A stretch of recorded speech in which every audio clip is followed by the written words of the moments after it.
Bienvenidos al Museo Memoria y Tolerancia. A través de este recorrido virtual podrás vivir una experiencia transformadora desde cualquier lugar en donde te encuentres. Prepárate para conocer este maravilloso museo. A lo alto del lobby se observa un cubo, considerado como el corazón del museo.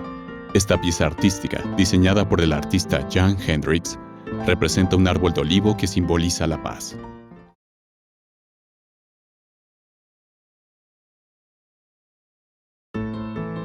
Memoria.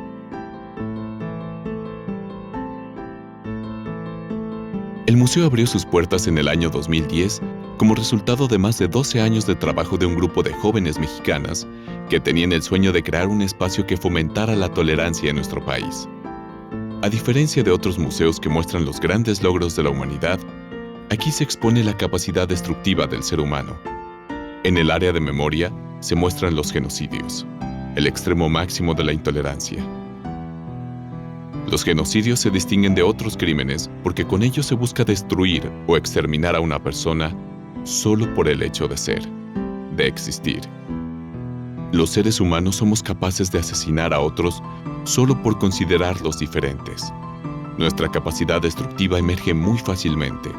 Es por esto que la sección más importante de este museo es sobre el valor de tolerancia y cómo fomentar una cultura de paz, conciencia y de aprecio por la diversidad.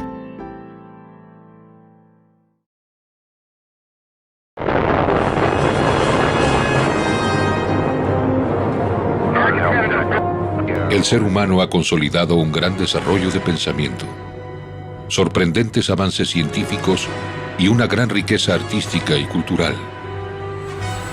Logros que difícilmente llegamos a imaginar.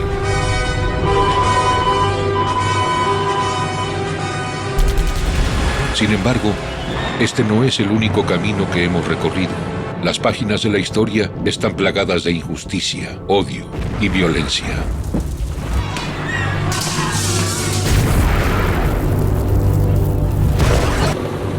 La intolerancia, siempre presente en el devenir histórico, tiene en los genocidios una de sus más violentas manifestaciones.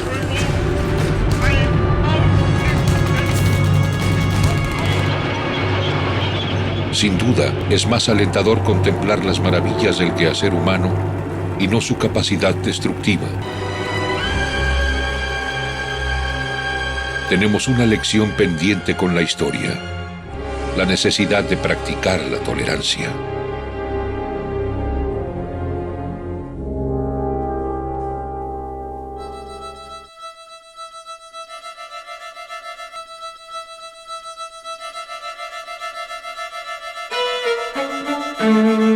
El genocidio no es cualquier asesinato en masa. No se define por el número de víctimas ni por el sufrimiento ocasionado, sino que depende de la intención de exterminar a un grupo por pertenecer a una raza, etnia, nacionalidad o religión.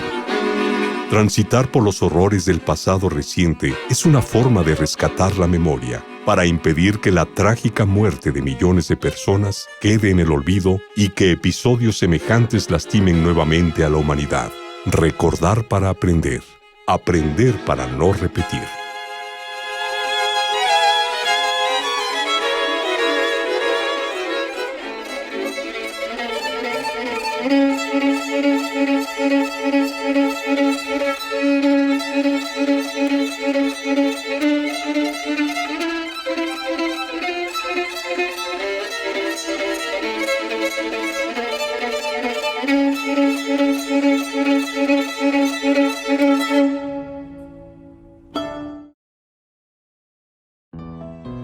Sociedad Europea. El Holocausto es el primer genocidio reconocido en la historia.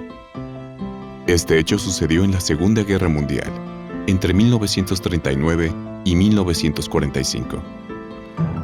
Aunque nos pueda parecer lejano, este es un evento tan reciente como un parpadeo en la historia de la humanidad. Además, ocurrió en plena modernidad, en pleno siglo XX, en Alemania, un país con grandes avances tecnológicos, científicos y culturales. Sin embargo, a la par de todo este progreso, se estaban desarrollando también ideas de odio y racismo que llevarían al exterminio de millones de seres humanos. Los rostros que vemos en estas ventanas son de personas que formaban parte de la sociedad europea, con distintos oficios y profesiones, con una vida como la de cualquiera de nosotros. Lo que estas personas tenían en común es que eran judíos, uno de los principales grupos perseguidos y asesinados por los nazis. Pero, ¿quiénes eran los judíos? Los judíos eran un grupo de personas muy diversos y distintos entre sí, pero que compartían una religión, costumbres y tradiciones. Aún así, estaban plenamente integrados a la sociedad europea. Aquí podemos ver a Ana Frank, autora del diario que lleva su nombre y quien murió en un campo de concentración. También está Albert Einstein, uno de los grandes científicos de la historia. Como podemos observar, era un grupo muy diverso, pero los nazis los generalizaron y esto tuvo consecuencias fatales. Recorre la sala.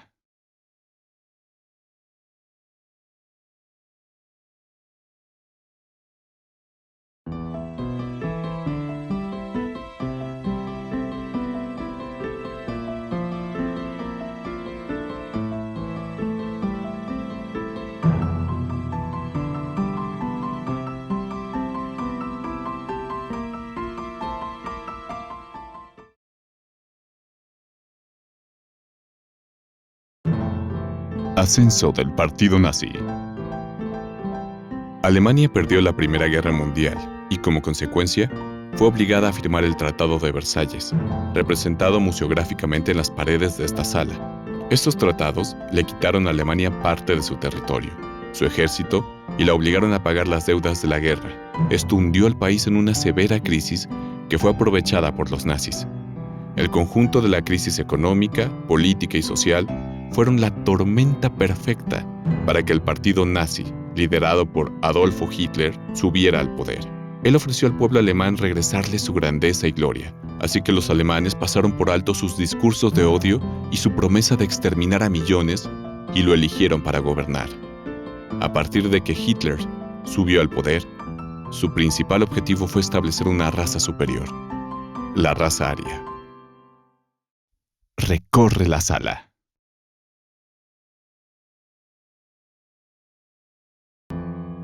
Años antes de que Hitler subiera al poder, escribió un libro titulado Mi lucha. En él, Hitler escribió sobre la existencia de las razas superiores e inferiores.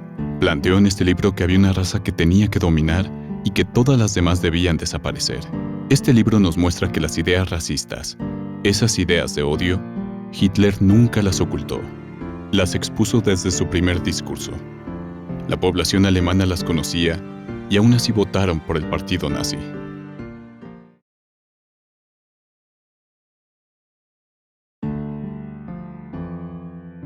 Este recorte de periódico es de la prensa mexicana, del periódico El Universal. Hitler tomó el control absoluto de Alemania en 1933, y a los 2 meses de que Hitler subió al poder, ya lo nombraban un dictador. Él anunció que eliminaría a la oposición, anunció que su régimen iba a durar 1000 años.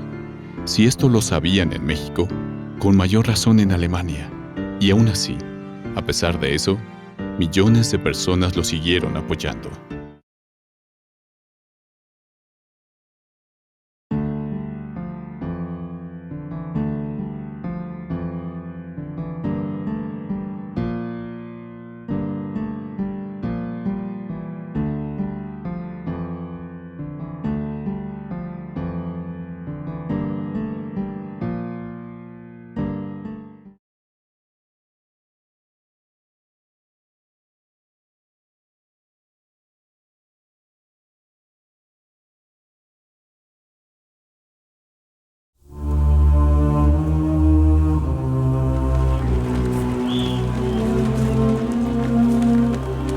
Era el año de 1918.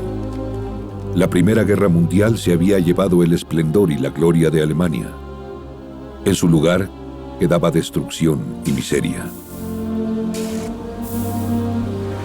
El Tratado de Versalles, firmado en 1919, obligaba a Alemania a aceptar la responsabilidad absoluta de la guerra, a entregar territorio y a liquidar deudas millonarias.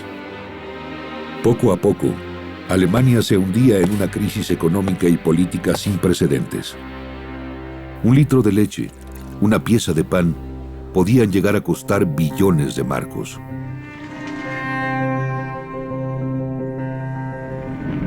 La pérdida de confianza en el nuevo gobierno, el resentimiento de los ciudadanos y la gran crisis económica que llevó a millones de alemanes al desempleo fueron aprovechados por Hitler, quien en pocos años convirtió al partido nazi en una de las primeras fuerzas políticas. Para enero de 1933, Hitler había manipulado el proceso democrático tan hábilmente que fue nombrado canciller. La democracia había llegado a su fin. Iniciaba la época más oscura en la historia de Alemania.